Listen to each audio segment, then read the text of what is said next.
Hi everyone, welcome to Millennium Live. My name is Katie Perry, and today I'm joined with Victor Lebon, who is the head of strategy and innovation at ICP. Thank you for being here today, Victor. Can we just get a little bit of background on your role and ICP?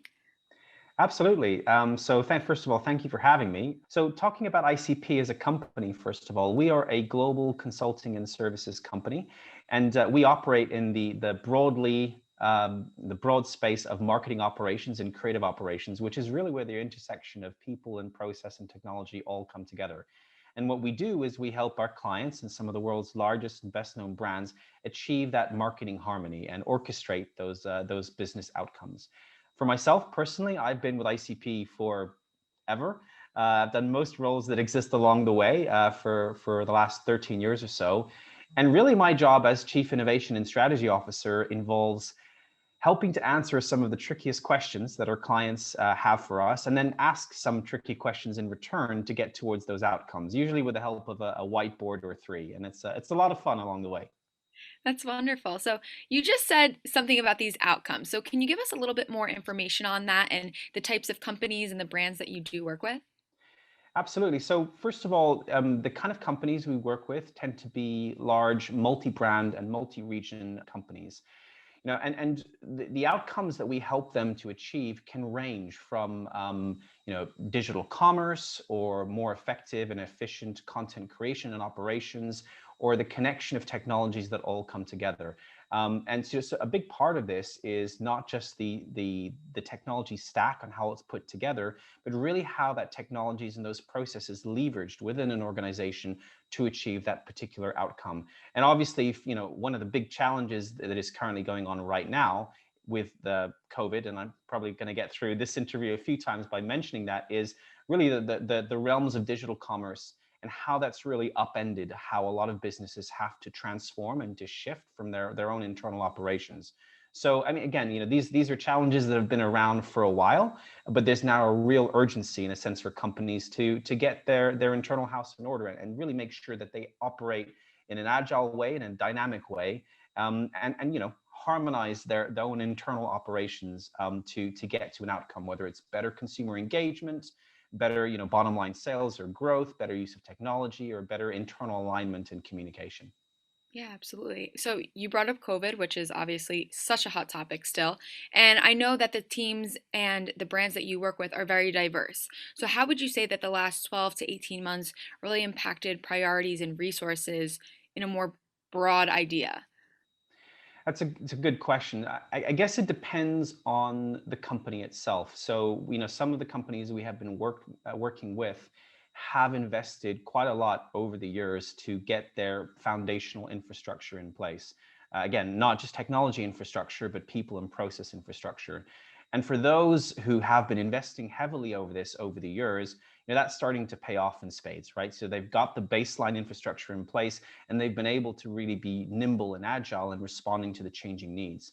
For those companies who had kind of put this off for another day, sometimes to do, there's now a pretty big scramble for them to adapt to the accelerated, I would say, demands that are coming from the consumer.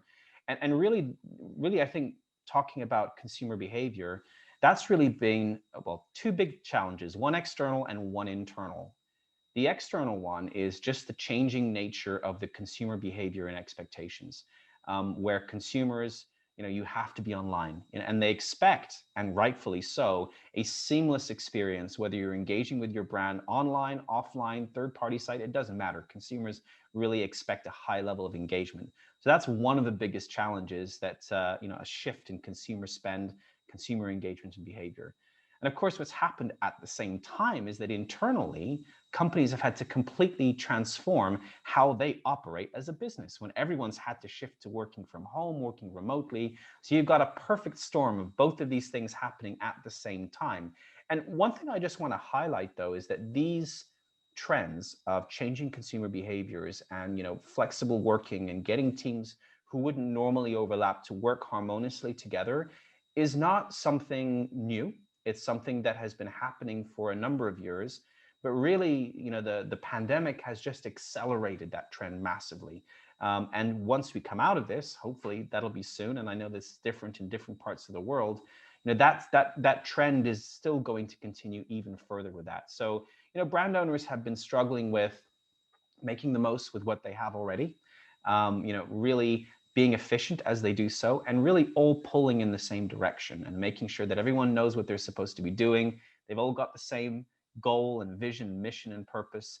And then, having the foundational capabilities that still enables them to be agile and flexible to very rapidly change to the evolving customer and consumer needs. So, I know we're all trying to look ahead and figure out what the future looks like. So, Victor, do you have any idea what the future would look like for marketing, commerce, technology teams, especially as we continue to shift into a more digital age? And it seems like every brand is really behaving like a publisher. Yeah, I mean, look, we're all gazing into our crystal balls right now, and that's looking ahead to the future, especially at a time right now when the future seems so uncertain. It becomes more important to try and mitigate against the different scenarios that may come up. And picking on that point that you made, where every brand is behaving like a publisher, that's a key piece of insight right there, because brands have concluded that they really need to be in control of the content that they're creating and the communications that they're having with their consumers. It's for a lot of consumer goods companies we work with, like Unilever or Coca-Cola and other companies like that. They have become real experts at their own internal supply chain for their products themselves, how to actually get that product from a factory to in the hands of that consumer. But that orchestration of their content and adopting the same principles of managing the entire supply chain of their content, how it harmoniously comes together, is something that companies have decided that they really want to be in full control of, because they are fully accountable themselves for the consumer experience that they're putting out. But also, and very interestingly, if you really have complete handle on your own content supply chain, you then get access to the data and the insights that come with your direct engagement with consumers. So data and content orchestration is a big thing for the future. I know it has been a buzzword for a long time. It's going to continue in that way, but with brands and customers taking a lot more ownership themselves of owning that data, not subbing it out or getting it from third parties, and really trying to keep control of their data. And there's lots of new digital commerce models that are popping up, lots of innovation going on right now, and that will continue into the future of new and innovative ways to engage with consumers on that digital shelf.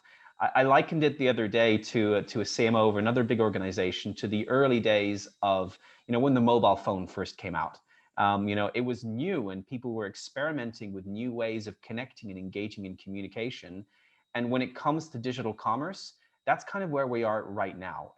People had engaged with it prior a little bit before, but the opportunity to be creative and to view digital commerce as more than just a transactional point of sale, and as an avenue or a medium for brand building and two-way consumer communication is going to be a real trend for the future. And those brands that are investing in the creative aspect to it and that harmonization of themselves internally, but also in their harmony with their customers, are going to be winning, hands down. So I'm really not surprised to hear that you mentioned digital commerce, the new models and some of these really high priority imperatives because it is so hot right now. But how are these companies evolving to really meet the accelerated e-commerce needs? So, first of all, I would say that we have seen an acceleration in direct to consumer. So, like large brands and companies, of course, will still go, using the B2B to C platform. So Amazon's not going to go out of business anytime soon, that's for sure.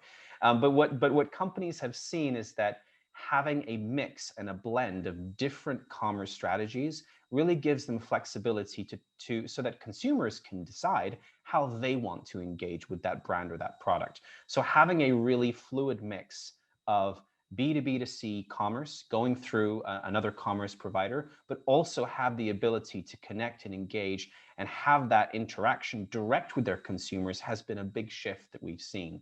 I touched on this earlier, the leading companies who were getting the basics right and getting those foundational pieces for how to connect, your digital commerce content, both visual and textual, and analytics joined up. They're getting that right, and they're really leading the way. And it's exceptional companies now who had those foundational pieces right are really now being able to push the limits. So we've seen some really exciting trends in digital commerce, such as augmented reality, where you can have without an app actually being installed on your phone. So you can be on a commerce site and you can decide, I want to switch to an augmented reality environment. And you can either see that product in your home, you can have an augmented reality engagement with a sales assistant, again, all without an app on your mobile device. So that's quite exciting. We're also seeing a lot of connectivity on how to really hyper personalize the content for the different audiences. So rather than having a broad content strategy that goes across all of your retail sites and all your demographics, where you're really being able to tailor the content that would most closely engage with that particular audience subsegment and that particular retail channel. So it's kind of like the Netflix for digital commerce, basically. And customers who have, again, gotten the basics right have now been able to experiment with these cutting edge innovations for different types of content and engagement methods. You mentioned data and content orchestration, and what exactly does that really entail for you at ICP, and how do you support companies who are trying to do that? So this is the $1 million question, right? Or probably the $100 million question for the big companies who can get this right. We have seen historically quite a siloed structure for how large brands and companies interact with their data and insights and their content itself. So you have customer data, first, second, and third-party customer data. There are, media spend and media performance data, and then finally you have content performance data in channel or in market for all the segments. But very rarely have we seen brands taking advantage of joining up those data sources all together in a way that is fast and responsive.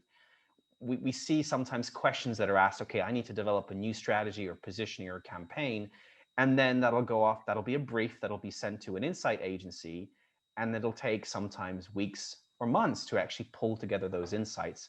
And currently with the fast pace of how consumer behavior is changing, that's just not good enough anymore. Those data sources need to be connected together.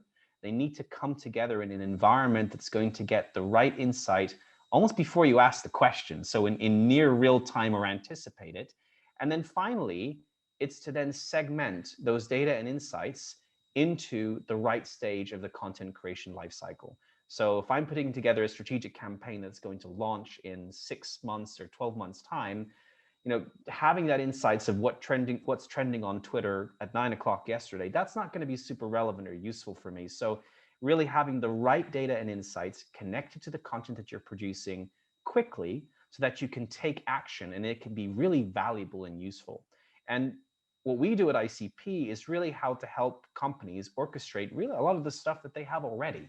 So how can they connect their existing data sources, their existing technologies, and reassemble the internal operational teams to take full advantage of what they already have and be nimble and agile and get the basics right. That then allows them to really innovate and push the boundaries, of what can be done in the future. Absolutely. Well, I don't want to take up too much of your time, and we appreciate you being here so much. So I just have one final question. If I were a marketing or brand lead, what would you suggest that I do to fully leverage these principles and find total marketing harmony? Wow. Okay, cool. So I guess my first point is don't automatically go out and just buy some new technology. Chances are that if you work in a large organization like some of those that I mentioned earlier, you probably already have some or most of the technology that you need already. It might be used in a different part of the organization in a different way, but really making use of what you have already and just joining them together. It's that scenario where 1 + 1 = more than two, where the sum is greater than the total parts, if I'm saying that analogy correctly. But make sure your first instinctive reaction is not just to buy new technology. Focus on that change management, that internal communications, making sure that your teams are all pulling together in the same direction. There's some getting your foundational pieces right, things like governance, just making sure that people are doing the right things and that you have that flexible master data model that goes behind it, that underpins all of it, and really pulling everything together and harmonize your data, your content, your systems, your process, and your people to really to give you the best opportunity to be flexible and agile. And I would say getting those foundational pieces will help you to be more agile. It's a little bit counterintuitive, right? Get the basics right, which means you can then be agile. Don't try to do all of your big enterprise processes and systems in an agile way all the time, because it becomes tricky to scale at that point. So just to recap, don't immediately buy tech, change management and communications, get your structure, your master data, your governance in place, and then give us a call. Obviously, because we've got a lot of experience. We want to share our best practices, and keen to help companies succeed to those marketing outcomes.